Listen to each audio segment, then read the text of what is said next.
পারস্পরিক দ্বন্দ্ব সংঘাতগুলোকে উস্কে দিয়ে বাংলাদেশকে ধ্বংসের দ্বার প্রান্তে তারা উপনীত করবার চেষ্টা করছে। কাজে আসুন আমরা হাতে হাত রাখি, আবার জুলাই এবং আগস্টের চেতনাকে শানিত করে বাংলাদেশে অভূতপূর্ব ঐক্য সাধন করে সকল ষড়যন্ত্রকে আমরা নস্যাৎ করে দিতে চাই। ছাত্র নেতৃবৃন্দ, তোমাদেরকে আমি বলবো, তোমাদের ত্যাগ, তোমাদের কোরবানি, জুলাই এবং আগস্টের বিপ্লবে তোমাদের ঐতিহাসিক নেতৃত্ব এদেশের মানুষ হাজার বছর পর্যন্ত স্মরণ করবে। কাজেই তোমরাও দায়িত্বশীল ভূমিকা পালন করো। রাজনৈতিক দলগুলোর সঙ্গে অযথা বাক বিতণ্ডায় জড়ানোর কোনো প্রয়োজন নেই।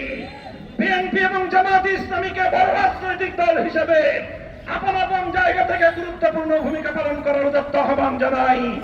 ইসলামী আন্দোলন বাংলাদেশ সহ সকল রাজনৈতিক দলগুলোকে ঐক্যবদ্ধভাবে চলমান এই পরিস্থিতিকে মোকাবেলা করবার উদাত্ত আহ্বান জানাই।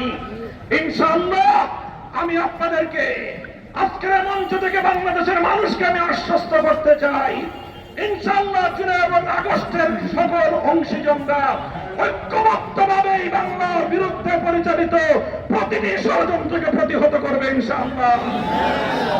প্রফেসর ইউনূস সাহেব আছেন এবং ইনশাআল্লাহ তিনি একটি যৌক্তিক সংস্কার এবং যৌক্তিক সময়ের মধ্যে নির্বাচন পর্যন্ত তিনি ক্ষমতায় থাকবেন এবং তিনি নারী কমিশনের কোন কুপ্রস্তাব বাস্তবায়ন করবার কোন ধরনের দুঃস্বপ্ন তিনি দেখবেন না।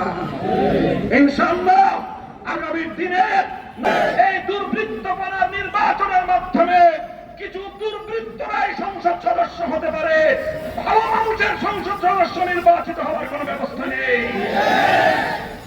দেশের মানুষকে জিম্মি করে মত তৈরি করে একটার পর একটা দাবি আদায়ের যে কালচার শুরু হয়েছে, এই সংস্কৃতি অব্যাহত থাকলে এই দেশকে ধ্বংসের হাত থেকে কেউ রক্ষা করতে পারবে না।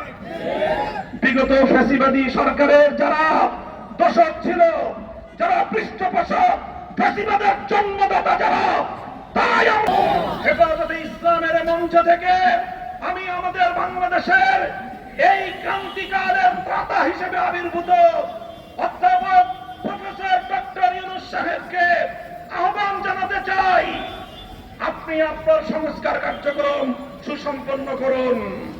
এদেশের রাজনৈতিক দলগুলোকে সঙ্গে নিয়ে নির্বাচন ব্যবস্থার আমূল সংস্কার সাধন করুন।